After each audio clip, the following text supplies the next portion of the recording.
आपके पीछे एक तस्वीर लगी हुई है, हमें नहीं लगता है कि हमें कुछ कहने की जरूरत पड़ेगी, तस्वीर देखकर बहुत लोग समझ जाएंगे। ये तस्वीर है भीमराव अम्बेडकर बाबा साहब भारत का, देश को संविधान दिया, सब कुछ देकर चले गए। दुर्भाग्य देखिएगा हमारे देश का, कोई भी राजनीतिक दल हो, मैं सबको कह रहा हूँ, या फिर जो आगामी आने के विचार में हो, सबके यहाँ आप देखेंगे राजनीतिक दलों का जो पोस्टर बैनर होते हैं उसमें इनकी तस्वीर जरूर दिखेगी, जरूर से जरूर दिखेगी। बाबा साहब अम्बेडकर की तस्वीर हर पार्टी लगाएगी, हर वो व्यक्ति लगाएगा जो राजनीति करता है, लेकिन जब बात आती है जो इनके हाथों में संविधान दिख रहा है उसको स्वतः पर लागू करने की, जब बात आती है इनके द्वारा कहेंगे कि पिछड़ों को कैसे बराबरी देना है, कैसे इक्वालिटी देनी है, कैसे शिक्षा में लाना है, कैसे रोजगार में लाना है, कैसे व्यापार में लाना है, तमाम चीजें फिर भूल जाते हैं। तो बाबा साहब की तस्वीरें सिर्फ और सिर्फ वोट बैंक बनाकर चंद लोगों ने रख दिया है, तो फिर तो सवाल वही उठता है कि इस पर सोचना उस समाज को होगा जो समाज इनके कहने पर सब कुछ करता है, और सिर्फ तस्वीर देखकर नहीं जाएंगे। अगर हमारे चाहने वाले की तस्वीर लगाते हो, हमारे पूजने वाले की तस्वीर लगाते हो, संविधान निर्माता की तस्वीर लगाते हो, तो फिर उन्होंने जो कहा वो इम्प्लीमेंट भी होना चाहिए और मुख्य धारा में दलित आना चाहिए। अब बात ये होगी, बाबा साहब ने कहा था मैं कितना भी अच्छा संविधान लिख दूं, लेकिन उसको इम्प्लीमेंट करने वाले उनकी अगर मंशा सही नहीं है, उनके पिछड़ों दलितों के प्रति उनकी भावना सही नहीं है, तो चाहे कोई भी किसी देश का संविधान हो, उस देश के विकास, उस देश का पिछड़ापन, उस देश का दलित का, गरीब का, पिछड़ों का विकास होना संभव नहीं है। यही हाल भारत के 75 साल देश आज़ाद बाद हुआ है। यहाँ जितनी भी पार्टी आई है उन्होंने हमेशा दलित और पिछड़ों गरीबों का ओनली वोट बैंक मांगा है, अपना एक तरह की प्रॉपर्टी माना है। इसलिए आज ये समाज पिछड़ा है, 75 साल में दूसरे समाज से बहुत पीछे रह गया है, लेकिन अब ये समाज बहुत ही बाबा साहब को पढ़कर, सिद्धांतों को सुन करके और 14 अप्रैल और 2 दिसंबर को बना करके ये समाज अगड़ी ले चुका है। और आने वाले चुनाव में जिससे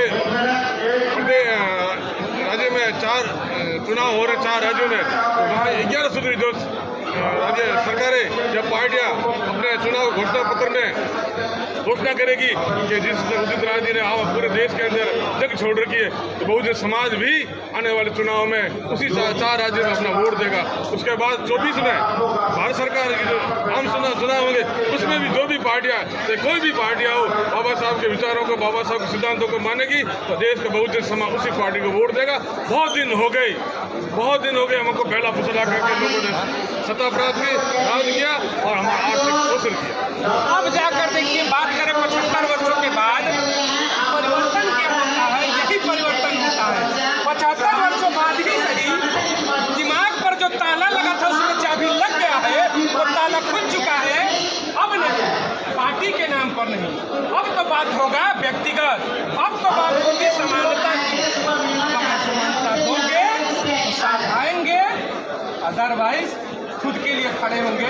संख्या हमारी है तो हिस्सेदारी भी हमारी है। नहीं, क्यों होनी चाहिए आपकी हिस्सेदारी? क्यों होनी चाहिए आपकी हिस्सेदारी? मेरा आपसे सवाल है, किस चीज़ की समानता नहीं है आपको इस देश के अंदर? आप बार बार एक ही बात बोले जा रहे हैं। उदित राज जी को क्या जरूरत पड़ रही है कि बहुजन समाज की बात को उठाते हैं? बहुजन समाज के तो और भी बहुत नेता हैं, वो तो कुछ बोलते नहीं है, तो फिर उदित राज जी को क्या जरूरत पड़ रही है करने की? और हम बात करते हैं इक्वलिटी, कहाँ इक्वलिटी नहीं है? एजुकेशन में इक्वलिटी है, पढ़ लिख कर आप बढ़िया कपड़ा पहनकर घूम रहे हैं, अच्छे मकानों में रह रहे हैं, गाड़ियों में रह रहे हैं, कहाँ नहीं है आपके पास? आज भी कहाँ नहीं है आपके पास, ये बताइए पहले। आप कैसी इक्वलिटी की बात करते हैं? सब चीज बेहतर है, सब कुछ अच्छा, देवी देवता दे रहे हैं, सब कुछ चंगा है, सब कुछ अच्छा चल रहा है। देवी है, देवता है, हमारे बागेश्वर महाराज हैं, श्री राम है, और नहीं तो खाटू श्याम नंबर 1 पे चल रहे हैं। सब कुछ तो दे रहे हैं हमको। जादू कैसी की बात करें? जादू भी, चमत्कार भी है, भविष्य भी बताया जा रहा है, भविष्य भी बताया जा रहा है। तो फिर आप कैसी बात कर रहे हो? कौन सी? सब चंगा है जी, देश में सब चंगा है, कुछ भी गलत नहीं है। ये बड़ा बढ़िया चीज आज निकल कर आया। काहे बात की कहते हो रानी, क्वालिटी सब बराबर है जी। तमाम इन्होंने नाम भी गिना दिए। जाओ ना, जाओ, आशीर्वाद मिलेंगे, भविष्य बताए जाएंगे, तुम्हारे भाव के खोल दिए जाएंगे, चंद पन्नों में बता दिए जाएंगे तुम्हारा भविष्य क्या होगा। लेकिन संविधान से कभी नहीं बताया जाएगा। नहीं, संविधान ने आपको एक प्रारूप बनाकर दिया बाबा साहब ने कि आप जनरल सीट से एससी का व्यक्ति भी चुनाव लड़ सकता है। जनरल सीट पे, जिस जनरल सीट पे सिर्फ हाई कास्ट आता है वहाँ पर शेड्यूल कास्ट भी चुनाव लड़ सकता है। क्या ऐसा होता है? और जहाँ पर आप कहते हैं हम 85% लोग हैं, 85% लोग हैं, तो भैया 15% जनरल सीट के कैसे जीत रहे हैं? एससी का अकेला कैसे नहीं जीत रहा? इसका मतलब आप खाए पिए चंगे हो, झूठ बोलते हो, झूठ बोलते हो। बाबा साहब के आगे माला चढ़ाते हो, फूल चढ़ाते हो, उनके नाम की जय जयकार करते हो, लेकिन उनको फॉलो नहीं करते हो, पता ही झूठ बोलते हो। माला चढ़ाते हो बाबा साहब को 14 अप्रैल को, और 15 अप्रैल को हो सकता है 14 अप्रैल की शाम को ही मंदिर में जाके देवी देवताओं के घंटे बजाते हो। आप झूठ बोलते हो। आपको किसी भी आप 85% भाई साहब, मैं उस 85% की बात करता हूँ जो कहता है without education nothing life, without education हमारी ज़िंदगी में कुछ भी नहीं है। सब कुछ तो है। सांसद तुम हो, विधायक तुम हो, पार्षद तुम हो, मंत्री तुम हो। चंद्रशेखर के गोली मारी जा रही है, एक भी सांसद, एक भी पार्षद, एक भी विधायक बोलने की औकात नहीं है, औकात नहीं है बोलने की है। संविधान आपको सब कुछ दे रहा है, आप लेना नहीं चाह रहे हो। आप तो वहीं लेना चाह रहे हो जहाँ पे आपको कुछ नहीं मिलता। इतने सारे देवी देवता तुम्हारे, एक मिनट, इतने सारे देवी देवता तुम्हारे साथ हैं, गिन लो। कहाँ से शुरू करोगे?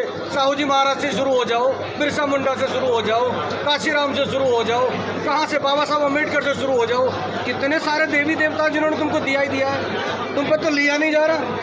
इतना दे रखा है तुमको, फिर भी तुम्हें कमी आ जाती है। पहाड़ों में जाकर घंटी बजाते हो, लेट कर जाते हो, देवी मैया का जागरण करवाते हो, लांगुरिया नचवाते हो पूरी रात। कमी किस बात की है तुम पर?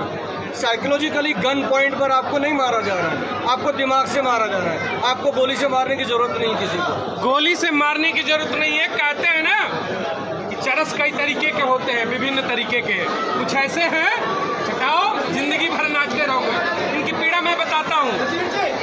चिंतित है ये उस समाज को लेकर जो वाकई में 1000 वर्षों का इतिहास देखे तो कभी राजाओं ने तोड़ा तो कभी चंद नेताओं ने तोड़ा। चिंतित है इसलिए इन्होंने कटाक्ष किया उस समाज पर कि आपको किस चीज़ की कमी है। किसी चीज़ की कमी नहीं, सब जगह से आप बेहतर हो। आपके बीच का एक नेता जिसके ऊपर गोली चल जाती है और इस देश की संसद में उसी पिछड़े समाज से 130 सांसद जाते हैं और एक भी चू नहीं करता है, आवाज़ नहीं उठाता है, तो उस समाज को तो अब सोचना होगा कि जो लड़ता है उसकी जान भी चली जाए, गोली चल जाए, आप एक शब्द नहीं बोलते हो, कौन भला करेगा फिर आपका? देखिए, भारत का संविधान कठोर लचीलापन दोनों ही है। इसके अंदर जो भारत का संविधान है उसको देश नेश कर रखा है। जो भी है धर्मनिरपेक्ष राज्य, क्या धर्म हिंदू राष्ट्र है, हिंदू राष्ट्र नहीं है। ये हिंदू राष्ट्र सब सभी धर्मों में निवास करते हैं लोग। ये जो भारतीय संविधान को कठोर लचीलापन के छेड़छाड़ करना बिल्कुल कथित दलित नहीं करेंगे। हिंदू तो बन जाए फिर तो हिंदू राष्ट्र में रहेंगे। ये हिंदू नहीं है, कहाँ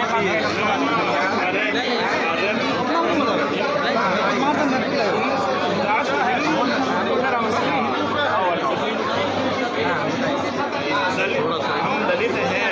भारत को एक संविधान के सत्यानाश कर रखा है, उसको जो भी तोड़ पटोड़ के छेड़छाड़ कर देते हैं हर प्रकार से, तो ये बिल्कुल कथित दलित सहन नहीं करेंगे, जो भी उनकी रक्षा करेंगे संविधान।